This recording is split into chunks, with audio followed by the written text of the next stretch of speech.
J'ai fait ça il y a plusieurs fois déjà sur la chaîne YouTube, mais je trouve que c'est toujours bien quand même de le remettre un petit peu en avant quand il y a des nouveaux qui tombent sur ce genre de contenu, etc. C'est comment on peut faire pour compter mes intérêts sur ma stratégie un peu spéciale hein, que j'ai mis en place dans mon dernier épisode de mon portefeuille 2023, ou l'avant-dernier d'ailleurs, je sais plus. Pour rappel, qu'est-ce que j'ai fait dans cet épisode? J'ai mis des USDC sur Granary Finance, donc une plateforme de prêt et d'emprunt. Voilà, parfait, je suis pile où je voulais. J'ai déposé des USDC. Faire ça, ça m'a permis de pouvoir emprunter du fantôme. Il faut que je fasse attention à pas me faire liquider, mais je suis large. Hein. J'ai un facteur de santé de 2,49. Donc ça veut dire que le fantôme, il doit faire un fois 2,49 pour que je me fasse liquider, donc pour que je perde mes USDC. Et qu'est-ce que j'ai été faire avec ces fantômes? Eh ben j'ai été les mettre sur une pool de liquidité avec des USDC parce que j'avais pas tout déposé sur Granary, hein, je suis un petit malin quand même. Pourquoi d'ailleurs j'ai pas été déposer mes fantômes tout seul? Eh ben pour éviter au plus possible des impermanent loss. Si je rentre qu'avec une seule des deux cryptos, je vais me taper beaucoup trop d'impermanent loss. C'est beaucoup plus optimal de rentrer avec les deux cryptos à 50-50. Donc j'ai été mettre tout ça sur une pool de Biffy Finance parce que ce qui m'intéresse c'est que les intérêts sont réinvestis. C'est une pool qui va être sur WigoSwap à l'origine et franchement le token de WigoSwap, très clairement j'ai pas envie de le garder. Biffy Finance me permet de réinvestir les intérêts. Hein. Les tokens Wigo ils sont réinvestis en USDC, en fantôme, etc. Pas etc, hein, juste en USDC et en fantôme d'ailleurs. Ça marche bien honnêtement. Pourquoi d'ailleurs j'ai choisi cette pool en particulier? Elle paye plutôt bien, hein, c'est plutôt sexy, hein, 55% APY. Autant vous dire que voilà, le fantôme, je le paye, enfin mon taux d'emprunt c'est 3% et des poussières, il y a une sacrée différence, donc franchement cette différence, je vais l'empocher, hein, tout simplement, je vais pas me gêner, et il y a deux manières du coup de calculer le rendement que je peux faire, enfin deux manières. Disons qu'il y a la manière théorique et la manière réelle de voir en direct comment on peut calculer les intérêts. Donc j'ai préparé ça. Donc on va commencer par calculer le rendement théorique sur cette stratégie. Je l'avais déjà fait en vidéo d'ailleurs.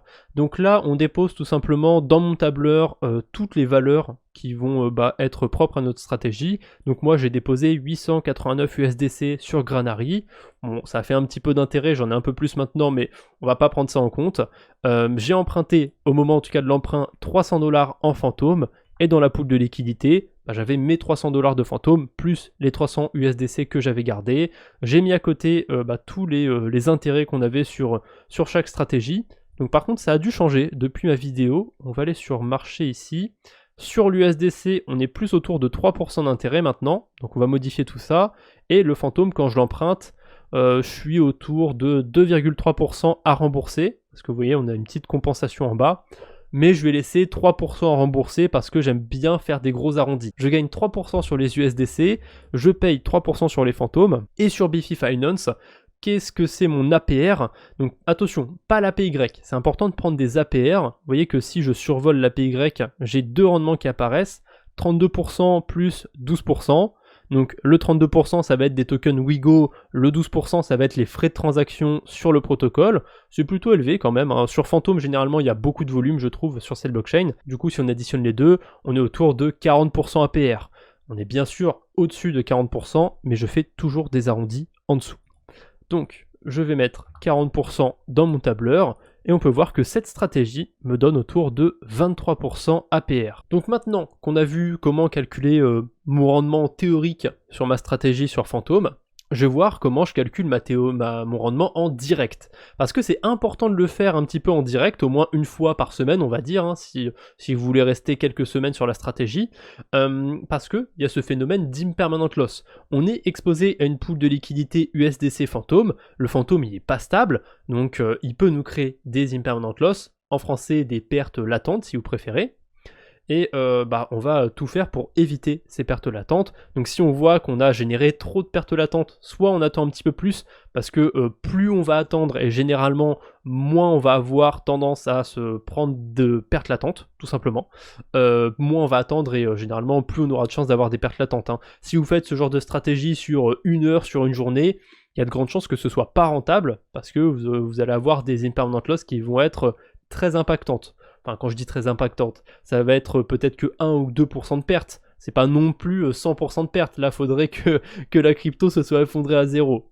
Mais bon, on va pas rentrer dans ce cas de figure, on va pas faire les extrémistes. On va partir dans un cas où vous êtes quand même sur une crypto raisonnable, on va dire dans le top 100.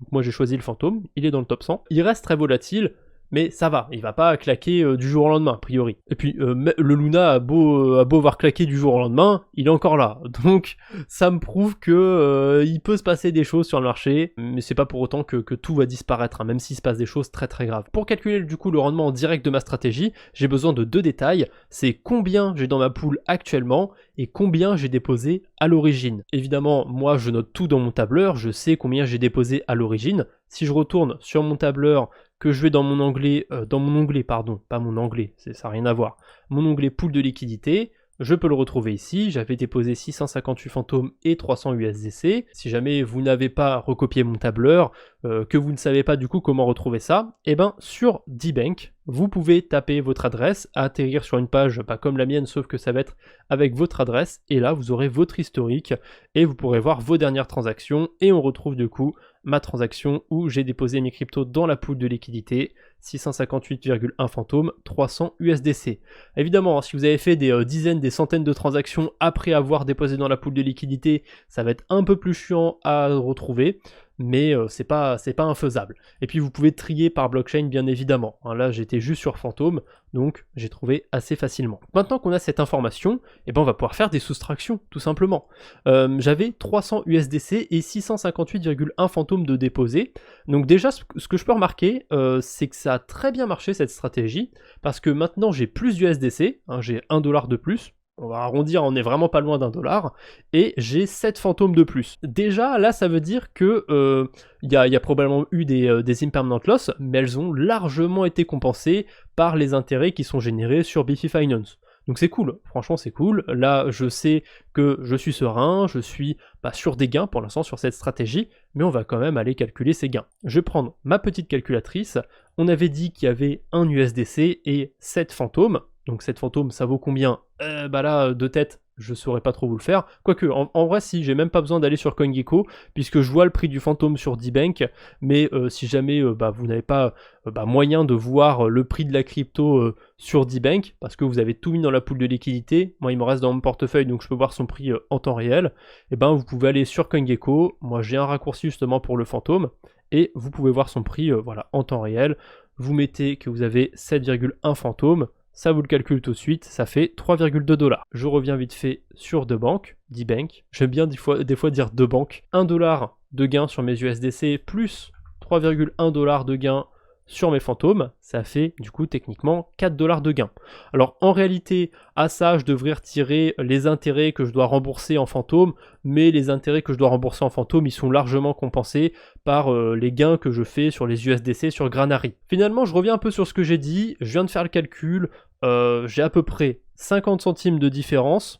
Donc je gagne 50 centimes en ce moment sur Granary, hein, si je retire ce que je dois rembourser en fantôme et ce que je gagne sur mes USDC. Je pensais que c'était pas aussi élevé que ça, donc c'est quand même à prendre en compte. On va les rajouter du coup à mes 4$ de gain sur Bifi.